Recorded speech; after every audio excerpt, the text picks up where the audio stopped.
السلام علیکم ورحمۃ اللہ وبرکاتہ۔ آج کی ہم اس ویڈیو میں عیدین کے متعلق جتنے بھی مسائل ہیں انشاءاللہ مکمل طور پر بیان کرنے کی کوشش کریں گے۔ سب سے پہلے ہے نماز عید کا طریقہ۔ عید والے دن سب سے پہلے عید کی نماز پڑھنی چاہیے۔ رسول اللہ صلی اللہ علیہ وسلم نے فرمایا ہم اپنے اس عید کے دن کی ابتدا نماز سے کریں گے۔ عید کی نماز 2 رکعت ہے۔ ابن عباس رضی اللہ تعالی عنہ فرماتے ہیں کہ نبی اکرم صلی اللہ علیہ وسلم عید الفطر کے دن نکلے اور 2 رکعت نماز ادا کی۔ عید کی نماز ادا کرنے کا طریقہ وہی ہے جو عام نماز کا ہے، فرق صرف یہ ہے کہ نماز عید میں 12 تکبیرات زائد ہیں۔ پہلی رکعت میں دعا استفتاح کے بعد 7 زائد تکبیریں ٹھہر ٹھہر کر کہیں، پھر قرات کریں، اور دوسری رکعت میں کھڑے ہو کر 5 زائد تکبیرات کہیں، پھر قرات کریں۔ سیدنا عمر بن عوف المزنی رضی اللہ تعالی عنہ بیان کرتے ہیں کہ نبی اکرم صلی اللہ علیہ وسلم عیدین کی نمازوں میں پہلی رکعت میں 7 تکبیرات کہتے، پھر قرات کرتے، اور دوسری رکعت میں 5 تکبیرات کہتے، پھر قرات کرتے۔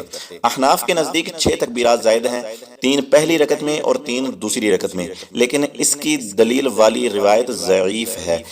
ہر زائد تکبیر کہتے ہوئے رفع الیدین کرنا چاہیے۔ سیدنا عبداللہ بن عمر رضی اللہ تعالی عنہ فرماتے ہیں کہ رسول اللہ صلی اللہ علیہ وسلم جب نماز کے لیے کھڑے ہوتے تو کندھوں کے برابر تک ہاتھ اٹھاتے، پھر تکبیر کہتے، اور رکوع سے پہلے جتنی بھی تکبیرات کہتے ہر تکبیر کے ساتھ رفع الیدین کرتے۔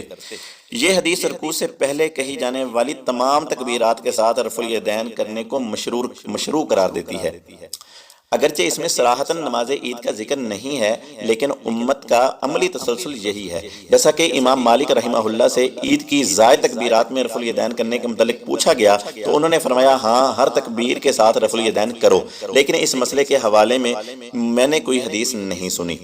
ان کے علاوہ حضرت امام ابو حنیفہ، حضرت امام شافعی، امام احمد یعنی ائمہ اربعہ، اور امام اوزاعی اور عطاء رحمہم اللہ کا یہی مسلک ہے۔ عیدین کی نماز میں قرات بلند آواز سے کی جائے گی۔ رسول اللہ صلی اللہ علیہ وسلم سے نماز عید کی پہلی رکعت میں سورہ قمر اور دوسری رکعت میں سورہ قاف پڑھنا ثابت ہے۔ اس کے علاوہ پہلی رکعت میں سورۃ الاعلی اور دوسری رکعت میں سورۃ الغاشیہ پڑھنا بھی ثابت ہے۔ عید کا خطبہ ایک ہی ہے جو نماز کے بعد ہوتا ہے اور کھڑے ہو کر دیا جاتا ہے۔ خطبہ عید میں واعظ و نصیحت کیا جائے اور صدقے کا حکم دیا جائے۔ ابو سعید خدری رضی اللہ تعالی عنہ فرماتے ہیں کہ نبی اکرم صلی اللہ علیہ وسلم عید الفطر اور عید الاضحیٰ کے دن عیدگاہ کی طرف جاتے اور سب سے پہلے نماز عید پڑھاتے، پھر نماز سے فارغ ہو کر لوگوں کے سامنے کھڑے ہو جاتے اور لوگ اپنی صفوں میں بیٹھے ہوتے۔ آپ انہیں واعظ و نصیحت کرتے، احکام شریعت بتاتے اور فرماتے صدقہ کرو، صدقہ کرو، صدقہ کرو۔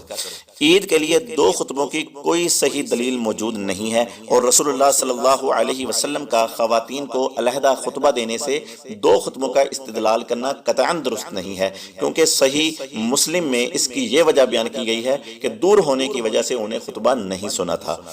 رسول اللہ صلی اللہ علیہ وسلم عید کا خطبہ دینے کے لیے عیدگاہ میں ممبر نہیں لے جاتے تھے، بلکہ بغیر ممبر کے کھڑے ہو کر خطبہ دیتے تھے۔ اگر لوگوں کی تعداد زیادہ ہو اور امام کی آواز لوگوں تک نہ پہنچ رہی ہو تو امام اونچی جگہ کھڑے ہو کر بھی خطبہ دے سکتا ہے۔ ابو سعید خدری رضی اللہ تعالی عنہ فرماتے ہیں کہ رسول اللہ صلی اللہ علیہ وسلم نے عید کے دن سواری پر بیٹھ کر خطبہ دیا۔ عید کا خطبہ سننا سنت ہے، اس لیے ضرورت کے تحت کوئی شخص بغیر خطبہ سنے بھی جا سکتا ہے۔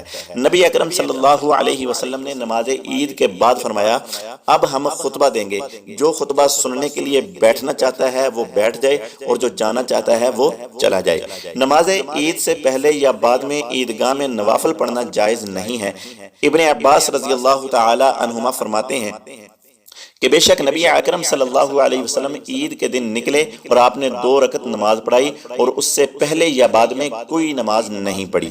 بعض لوگوں کا خیال ہے کہ نماز عید صرف شہر میں ہوگی، گاؤں میں نہیں، لیکن یہ خیال باطل ہے، کیونکہ سیدنا انس رضی اللہ تعالی عنہ نے اپنے غلام ابن ابی عتبہ کو زاویہ گاؤں میں عید سے متعلق حکم دیا تو اس نے ان کے اہل و عیال اور بیٹوں کو جمع کر کے شہر والوں کی طرح نماز عید پڑھائی اور ان کی طرح تکبیرات بھی کہیں۔ رسول اللہ صلی اللہ علیہ وسلم ہمیشہ عید کی نماز عیدگاہ میں ادا کرتے تھے۔ سیدنا ابو سعید خدری رضی اللہ تعالی عنہ فرماتے ہیں کہ نبی اکرم صلی اللہ علیہ وسلم عید الفطر اور عید الاضحیٰ کے دن عیدگاہ کی طرف جاتے تھے۔ ہاں مجبوری کی صورت میں مسجد یا کسی جگہ نماز عید پڑھی جا سکتی ہے۔ ارشاد باری تعالی ہے فَاتَّقُوا اللَّهَ مَا اسْتَطَعْتُمْ وَاسْمَعُوا وَأَطِيعُوا۔ اپنی طاقت کے مطابق اللہ تعالیٰ سے ڈرو، احکام سنو اور اطاعت کرو۔ ہمارے ہاں بعض لوگ جمعہ کے دن عید آنے کو حکومت کے حق میں بہت برا سمجھتے ہیں۔ اس کی کوئی حقیقت نہیں ہے، بلکہ یہ خوشی کا موقع ہے۔ دو عیدیں ایک دن جمع ہو جاتی ہیں۔ عید اور جمعہ ایک ہی دن اکٹھے ہو جائیں تو عید لازمی پڑھنی چاہیے، لیکن جمعہ ادا کرنے کی رخصت ہے، جبکہ دونوں ادا کر دینا افضل ہے۔ ایاس بن ابی رملہ شامی سے روایت ہے، کہتے ہیں کہ میں سیدنا معاویہ رضی اللہ تعالی عنہ کے پاس گیا اور وہ سیدنا زید بن ارقم سے دریافت کر رہے تھے، کیا تمہارے ہوتے ہوئے رسول اللہ صلی اللہ علیہ وسلم کے دور میں کبھی دو عیدیں یعنی جمعہ اور عید ایک ہی دن میں اکٹھی ہوئی ہیں؟ انہوں نے کہا ہاں۔ پوچھا تب آپ نے کیسے کیا، کیا عمل کیا؟ انہوں نے جواب دیا کہ نبی اکرم صلی اللہ علیہ وسلم نے عید کی نماز پڑھی، پھر جمعے کے بارے میں رخصت دے دی اور فرمایا جو جمعہ پڑھنا چاہتا ہے وہ جمعہ پڑھ سکتا ہے۔ نماز عید سے واپسی پر راستہ تبدیل کرنا مسنون ہے۔ سیدنا جابر رضی اللہ تعالی عنہ فرماتے ہیں کہ رسول اللہ صلی اللہ علیہ وسلم نماز عید کے لیے آتے جاتے راستہ تبدیل کیا کرتے تھے۔